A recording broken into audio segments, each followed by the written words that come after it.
Hey everybody! Today we're going to learn how to fix the scratch disk full error in Premiere Pro. This error happens when your temporary project files completely overload your drive partition, locking you out of saving, importing, or editing your timeline. First, launch Premiere Pro and open your active editing project layout. Move your cursor to the top left corner, click File, hover down to Project Settings, and click Scratch Disks. When the Primary Preferences window layout pops up, look at the categories like Captured Video, Captured Audio, Video Previews, and Audio Previews. Check the path string next to each one. If they are set to your primary C drive, click the Browse button on the far right.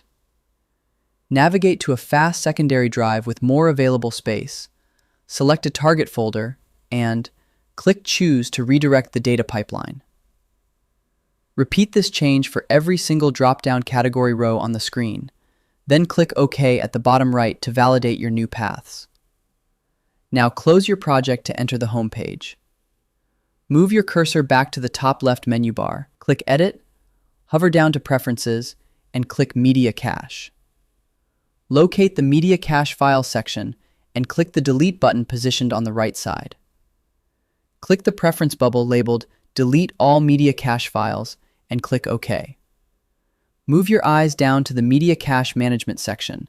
Click the bubble next to Automatically Delete Cache Files Older Than and change the value rule to 7 days. Click the OK. And that's it. I hope it helps you in your current and future project. Thank you for watching.